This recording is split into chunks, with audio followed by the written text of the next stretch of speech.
Hola, ¿cómo están queridos amigos? Soy la maestra Karina Aguilar Parra y bueno, pues estamos en este gran programa con un excelente invitado que es Perfiles Forenses y bueno, hoy vamos a desarrollar un tema demasiado importante y bueno, él tiene que tener una presentación especial porque es muy querido por mí, muy respetado y bueno, mucha gente lo ubica perfectamente y bueno, pues le daré una semblanza a mi querido maestro. Es licenciado en Derecho por la UNAM, el maestro Miguel Ángel López Vargas. Posgraduado en Geopolítica, Ciencias Políticas, Gestión Pública. Profesor de Derecho Ambiental a nivel licenciatura, posgrado en la UNAM, en la La Salle, en la Universidad Autónoma del Estado de Morelos, abogado postulante, socio fundador del despacho Consultoría Electoral López Maches, miembro de la Liga Mundial de Abogados Ambientalistas, AC, de la International Legal Bar and Professional Association. Muy bienvenido, profesor, maestro querido. Era un gusto tenerlo aquí. Yo sé que tiene muchas actividades múltiples. Y bueno, pues esta vez vamos a hablar de un tema muy interesante, el cual, bueno, a todos y cada uno de ustedes tiene que tener precisamente este tema más claro, porque muchas veces dicen, bueno, ¿como para qué? ¿De qué vamos a hablar o de qué nos sirve? ¿Nos puede dar el nombre? Con mucho gusto, maestra Karina. Para empezar, las gracias. Muy honrado y agradecido con la invitación de Perfiles Forenses de Change TV para intercambiar reflexiones y nociones básicas sobre derecho del cambio climático. ¿En dónde estamos y hacia dónde vamos? Un honor, querida maestra mía. Muchísimas gracias y bueno, vamos a comenzar primero por la definición de este mismo tema que es el derecho del cambio climático y cuál es su estatus actual. Con muchísimo gusto. ¿De qué hablamos cuando en el ámbito jurídico nos referimos a derecho del cambio climático? Esta es una disciplina relativamente joven, una subespecie dentro del derecho ambiental que, como su nombre indica, derecho del cambio climático, establece el sistema normativo que regula la actividad antrópica, es decir, las acciones del ser humano que generan impactos atmosféricos o climáticos potenciados por el calentamiento global, y también establece medidas, primero de mitigación ante el cambio climático y Claro. luego de adaptación ante el mismo.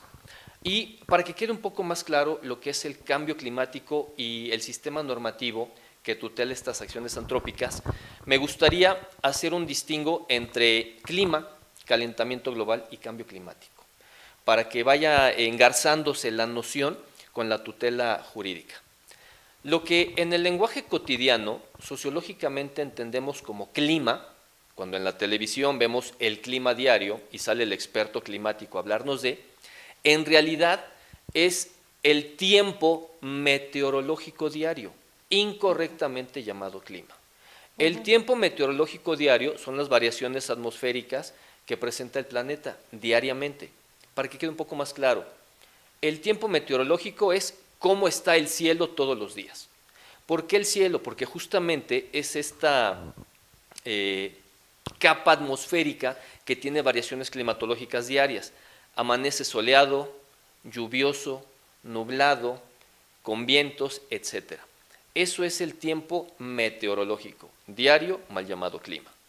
Ahora sí, técnicamente el clima son las variaciones meteorológicas analizadas en periodos largos de tiempo, de más o menos 30 años, lo ha establecido la ONU, Wow. la Organización Meteorológica Mundial. Es decir, cuando decimos clima, realmente queremos señalar cómo se ha modificado la meteorología cotidiana en espacios largos de tiempo.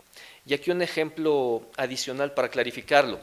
Estoy seguro que nuestro teleauditorio, todas las personas, han escuchado hablar a algún adulto mayor diciendo, palabras más, palabras menos, antes las estaciones estaban bien diferenciadas. Antes no había lluvias torrenciales. En Antes diciembre. no hacía tanto calor. Antes, antes, antes. Eso es el cambio climático.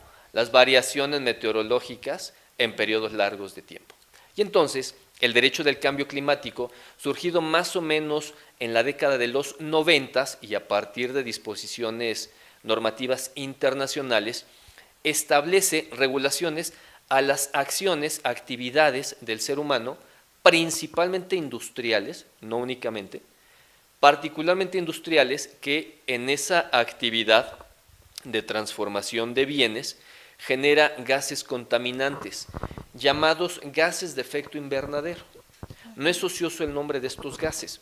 Tienen esa nomenclatura de efecto invernadero porque son gases específicos en el planeta que atrapan moléculas calóricas, calor recibido de las radiaciones ultravioleta del Sol. Cuando permean al interior de la atmósfera y rebotan en la superficie de la Tierra, esos rayos ultravioleta salen rebotados, algunos de ellos, otra vez hacia el espacio exterior.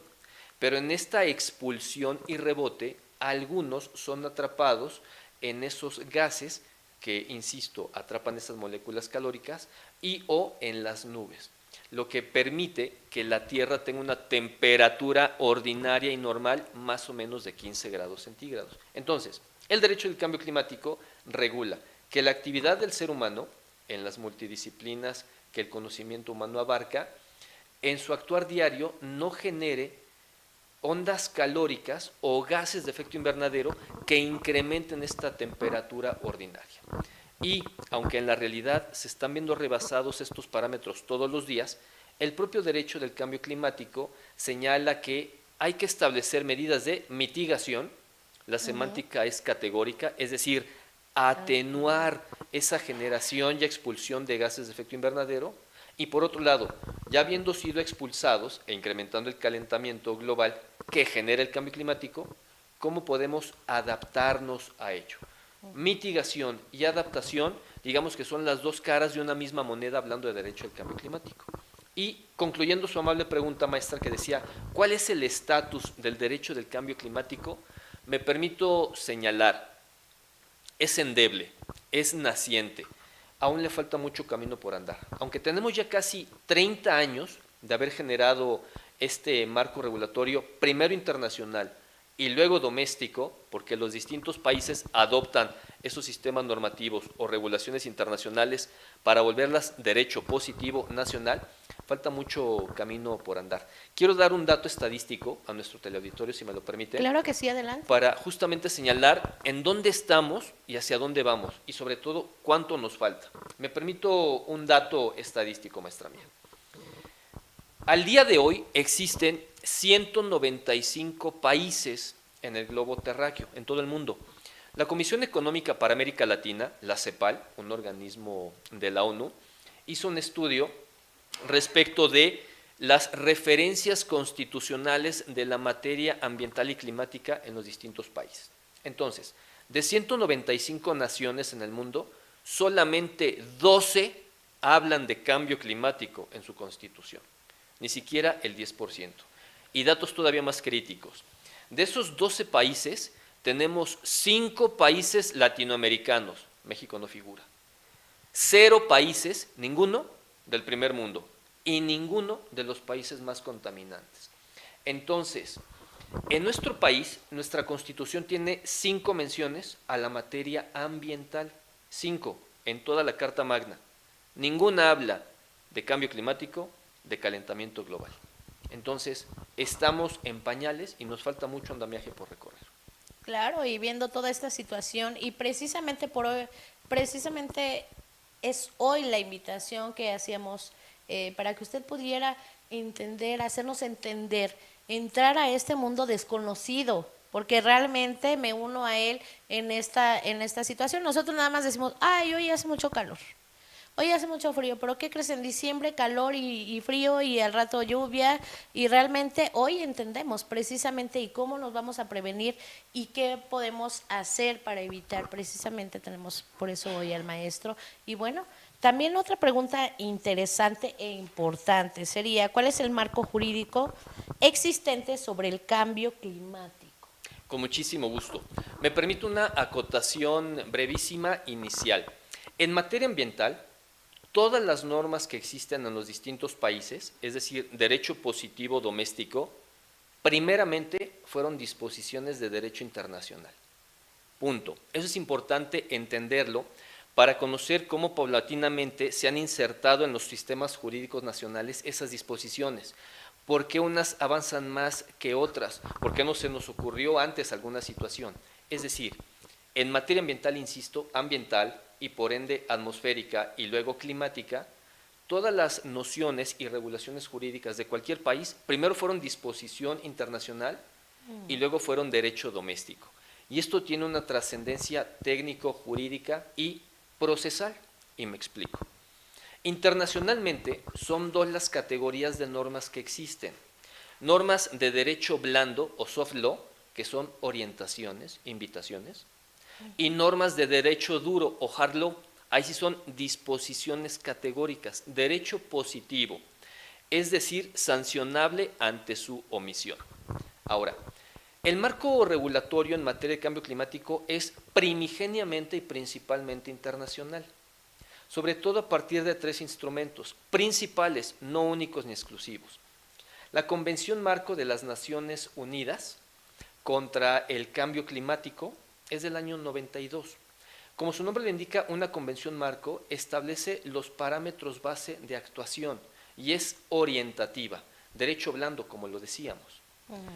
Continuando con esta línea y este devenir jurídico, surgió después el Protocolo de Kioto en el año 97. Aquí ya son disposiciones obligatorias para quien suscribe el protocolo, señalando que debe categóricamente hacer cada país para reducir las emisiones de gases de efecto invernadero y combatir el cambio climático. Y en tercer lugar, un instrumento bastante innovador y destacado a nivel internacional es el Acuerdo de París. Es de los más nobles. Este fue firmado en 2015 en el marco de una conferencia internacional. Y es emblemático haber sido firmado en París porque además Francia tiene una larga trayectoria como nación fundante del derecho constitucional, del derecho administrativo, los derechos humanos, etc. Este Acuerdo de París lo que establece es que cada uno de los países signatarios debe también, obligatoriamente, establecer, llamémosle, cuotas individuales de emisiones contaminantes. Yo mismo, México, voy a establecer un presupuesto anual de gases contaminantes para no rebasar la tasa mundial ni incrementar el calentamiento global. Obviamente, con el compromiso correlativo de genero contaminación atmosférica, gases contaminantes, contribuyo al calentamiento global, pero paralelamente realizo acciones de amortiguamiento del impacto ambiental y del calentamiento. Por ejemplo, quizá con reforestaciones, puede ser un ejemplo. Eso internacionalmente. Y a nivel nacional, México cuenta con dos instrumentos normativos que apuntalan, que basifican el derecho del cambio climático. En primer lugar, la Constitución, obviamente como ley suprema. En el artículo 4, párrafo 5, en el año 99, es decir, en la antesala del nuevo milenio, se hace una reforma constitucional que establece en esta disposición, artículo 4, párrafo 5, que el derecho humano a un ambiente sano es una potestad de todos los gobernados, que el Estado mexicano debe garantizar y el propio Estado va a perseguir y sancionar a quien genere un daño ambiental. Entonces, es a partir del año 99 que se inserta en el sistema jurídico mexicano esa columna vertebradora de todo el ambientalismo. Todo el ambientalismo entendiéndose tutela de cielo, suelo o subsuelo, cambio climático, atmósfera, aguas, residuos, circularidad, etc. Y siguiendo esta inclusión en el 99 del derecho humano a un medio ambiente sano, en el artículo 4, se expidió en el año 88 la Ley General de Equilibrio Ecológico y Protección al Ambiente. Aquí señalan bases genéricas de tutelas ambientales de distintos rubros. Entre ellas, hablando específicamente de impacto climático, nociones de economía circular y de gestión integral de residuos, mal entendidos como basura, por un lado. Y específicamente con la nomenclatura cambio climático, se expidió también en el año 2012 la Ley General contra el Cambio Climático, que aquí lo que establece es esa obligación de México de generar, digamos que, presupuestos contaminantes, previsiones de emisiones de gases de efecto invernadero y la concurrencia competencial entre los tres órdenes de gobierno para realizar regulaciones, inspecciones y sanciones de aquellas actividades que potencien el calentamiento global. Y concluyo con esta reflexión sobre la Ley General del Cambio Climático. Creo que la trascendencia de ella, allende la nomenclatura específica de cambio climático, es justamente la particularidad de generalidad.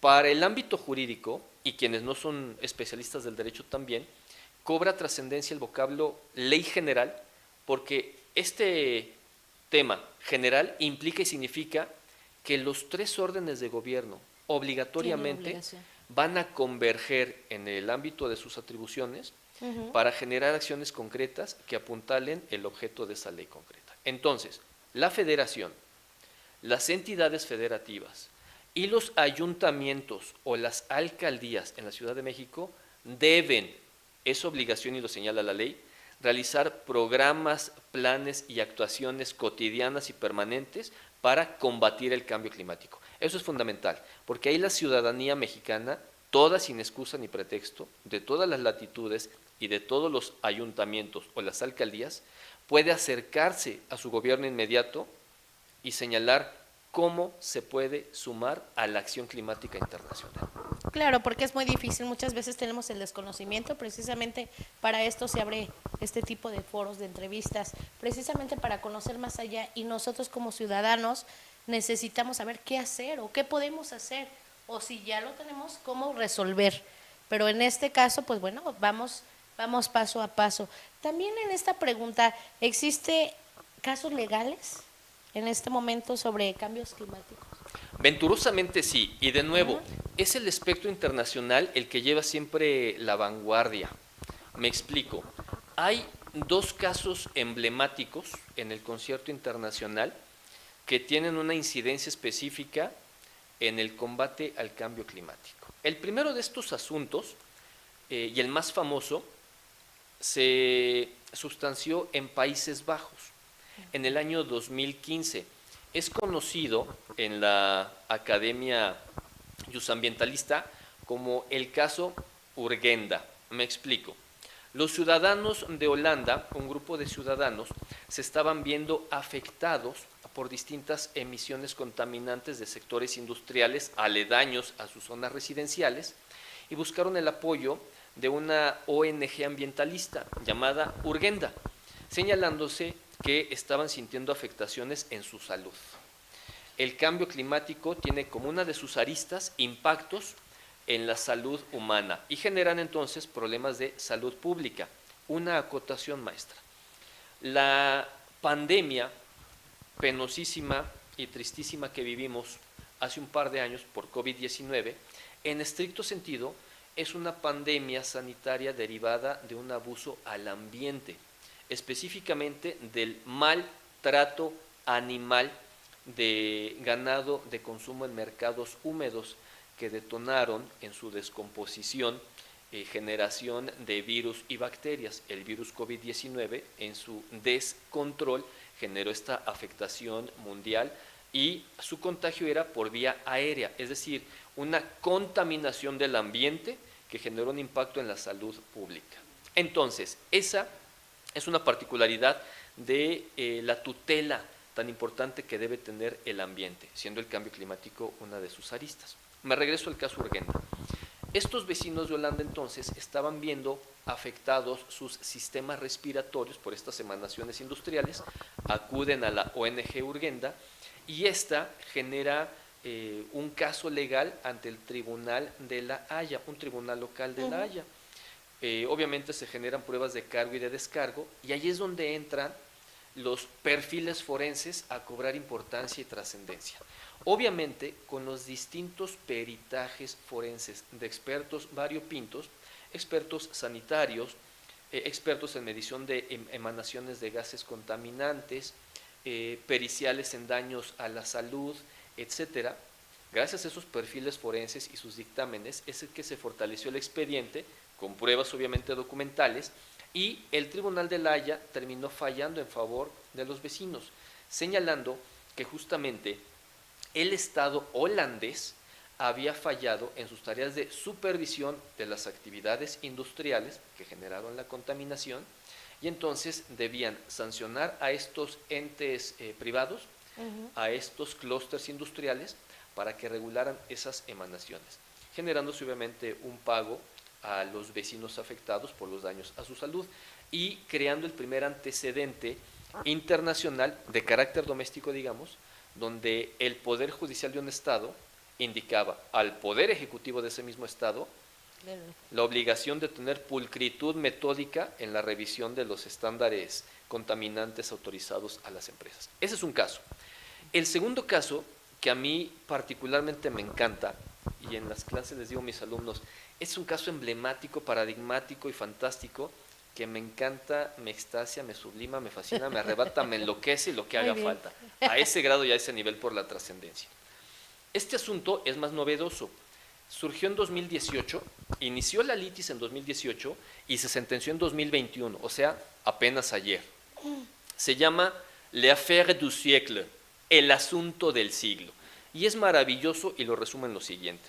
En Francia, que generó el Acuerdo de París, dijimos un instrumento internacional trascendente, Francia, la baluarte del derecho constitucional, administrativo, el Código Civil napoleónico, etc., en 2018, a partir, teniendo como base el Acuerdo de París, 4 ONGs, Notre Affaire à tous, Greenpeace France, Oxfam France y Fondation pour la Nature et l'Homme, demandaron al gobierno francés por su omisión en el combate al cambio climático. ¿Cómo le hicieron? Estas 4 ONGs pidieron vía transparencia y acceso a la información los presupuestos de gases de efecto invernadero que el propio Estado francés señaló que iba a cumplir de 2015 a 2018. En 2018 piden esos 3 años y el propio gobierno francés, vía documental pública, señala que rebasó los presupuestos. Con esa documental pública, las ONGs demandan al Estado francés ante el Tribunal Administrativo de París. Igual se abre el caso legal, pruebas de cargo, de descargo, los perfiles forenses otra vez entran a fortalecer y con peritajes de emanaciones contaminantes a la atmósfera se acredita, y además grafoscópicas, etcétera, y las documentales hacían prueba plena también, se acredita que el gobierno francés violó la Constitución francesa, la ley climática francesa, el Acuerdo de París y las reglamentaciones administrativas para supervisión climática. Entonces, estas ONGs pedían, 1, la sanción administrativa a los responsables, el presidente de Francia y 10 ministros, salud, educación, transporte, ambiente, energía, etcétera, y una indemnización en numerario, una compensación histórica y maravillosa, ilustrativa. Ellos pidieron, por 3 años de contaminación exacerbada a la atmósfera e incremento del calentamiento global y del cambio climático por la omisión francesa, la cantidad de €1, un solo euro. Porque lo que querían estas 4 ONGs era generar un impacto en el inconsciente colectivo y un antecedente de que la sociedad organizada puede coadyuvar a combatir el cambio climático y pedirle cuentas al gobierno omiso. Claro, demostrar. Punto final. No pidieron otra cifra, ¿por qué? Porque no hubiera quedado grabada en el inconsciente. Claro. Se hubieran confundido, fueron miles o millones o miles de millones. €1 a nadie se le olvida. Y estoy seguro que va a quedar grabado en la mente de nuestro teleauditorio. Entonces, esos son los casos emblemáticos. Me quedo con l'affaire du siècle, el asunto del siglo, por lo novedoso y lo trascendente. Porque además, este asunto del siglo es el primer caso en la historia de la humanidad, el primer caso legal, que específicamente en la nomenclatura dice contra el cambio climático. Y en México, concluyendo, no existen propiamente casos de justicia climática. Hay un asunto, tengo aquí el dato, maestra mía, hay un asunto llevado ante la Suprema Corte de Justicia de la Nación denominado impuesto atmosférico, amparo en revisión 140 de 2019. Y en pocas palabras, fue un asunto iniciado en Zacatecas, estado eminentemente minero, con una actividad industrial, la extracción siempre es altamente contaminante, en donde se generó por parte del Congreso Estatal un impuesto verde o impuesto ecológico. Es decir, a esa empresa minera, perdón, a la actividad minera en general, y esa empresa minera en concreto se quejó, se le generó un impuesto adicional, un pago extra, en realidad un pago de derechos por actividad extractiva para atenuar los daños ambientales. Una empresa en concreto se quejó, se dolió diciendo que era una tasa arbitraria. A final de cuentas, lo que determinó la Suprema Corte atrayendo el caso es que al lugar a pagar ese pago de derechos, porque la actividad minera es en su devenir extractivo altamente contaminante, ocupa mucha agua, el agua que se contamina no se puede reutilizar, genera aerosoles contaminantes al quebrar los mantos minerales, etc. Entonces, tenía que pagar el impuesto verde y además una multa por la omisión en el pago de ese impuesto mientras se resolvía la litis. Indirectamente, digamos que es el asunto más cercano al cambio climático, por la actividad extractiva, la generación de aerosoles, la expulsión de gases de efecto invernadero que potencian cambio climático y detonan también calentamiento global. Indirectamente lo hay. Todavía no hay uno sólidamente, pero creo que para allá vamos. Qué bueno, pues ese es uno de los ejemplos que tenemos aquí y bueno, si bien es cierto todo lo que nos ha instruido el día de hoy en esta parte, pues bueno, también es bastante interesante, por decirlo así, porque muchas veces no tomamos conciencia, pero ahorita vamos para allá. Ahorita en esta pregunta que tengo también, Encantado. ¿cuál es la perspectiva del derecho del cambio climático? Muchas gracias. Señalábamos al inicio que el derecho al cambio climático es una disciplina relativamente novedosa, tendrá 3 décadas, pero incluso con estos 30 años de vida es poco conocida y aún más poco aplicada. Y para que en el derecho algo tenga validez plena, debe ser conocido, aplicado y respetado cuando se es violentado. Entonces, yo le apuesto y creo como convicción absoluta, no como supuesto hipotético. Es mi credo absoluto que la tutela climática en sede jurisdiccional, vía juicio de amparo, es el futuro del derecho del cambio climático en México. Sobre todo a partir de los ejemplos que ya señalamos, y retomo el affaire du siècle, el asunto del siglo. Se acreditó en Francia que la sociedad civil organizada, demandando en sede jurisdiccional la violación a los derechos humanos por la omisión del Estado en su actuación contra el cambio climático, rinde amplios frutos. Yo estoy seguro que el día de mañana hacia allá vamos a atender. Justicia climática en vía de amparo, tomando como ejemplo el asunto del siglo, l'affaire du siècle. Pero además otra perspectiva, digamos que desde el parlamentarismo y desde la academia. Concluyo las ideas. Creo que se beneficiaría el combate al cambio climático con algunas modificaciones legales específicas y categóricas. Tenemos la Ley General de Cambio Climático como eje vertebrador, sí, claro, y rector. Pero además, yo me permito sugerir 3 modificaciones para generar una inquietud intelectual en la ciudadanía y empezar a imbuir también en el inconsciente colectivo la trascendencia del cambio climático. claro. Número 1. En las legislaciones de transparencia y acceso a la información, se establece un catálogo de las obligaciones que los sujetos obligados, ya sean las empresas o los gobiernos, deben imperativamente señalar. A mí me gustaría incluir como una obligación de transparencia la huella de carbono, que los gobiernos, las entidades públicas o la iniciativa privada genera anualmente, para que se vaya conociendo. Y en la Ley General de Educación Superior, que como su nombre indica, regula toda la educación superior, ya sea pública o privada, establecer transversalmente en la malla curricular nociones de calentamiento global y cambio climático y circularidad y sostenibilidad, para que todos los educandos en educación superior conozcan las variantes de la sostenibilidad y cómo toda actividad humana, cualquiera, pública, privada o social, micro, pequeño, mediana, toda acción humana impacta en el ambiente y potencia el cambio climático. Claro, pues realmente interesante, pudiésemos pasarnos aquí, no nada más, se nos fue muy rápido el tiempo. Siempre con Absolutamente. usted el tiempo nos maravilla y bueno, realmente me quedo así como que bueno, ya no hubo qué más preguntar. Hay muchas preguntas al contrario, pero en realidad el tiempo nos apremia, entonces pues bueno, creo que quedó muy claro para la audiencia de Perfiles Forenses, Muchas toda gracias. esta parte en la cual usted pudo ir desarrollando este tema tan importante, hacer conciencia, que sí se puede, que Totalmente. tenemos que intentarlo y seguirlo intentando. Tiene una trayectoria impresionante, sabe que Gracias, lo qué quiero maestra. mucho. Y Gracias, bueno, maestra. también si nos puede indicar próximamente dónde lo vamos a ver, en dónde lo podemos localizar.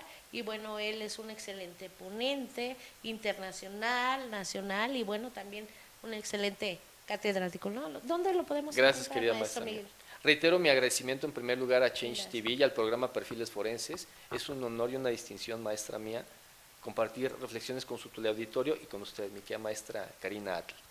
Yo me encuentro en la Liga Mundial de Abogados Ambientalistas, ahí es donde estoy colaborando con mayor frecuencia en temas de protección ambiental, de certificación ambiental y de temas de circularidad.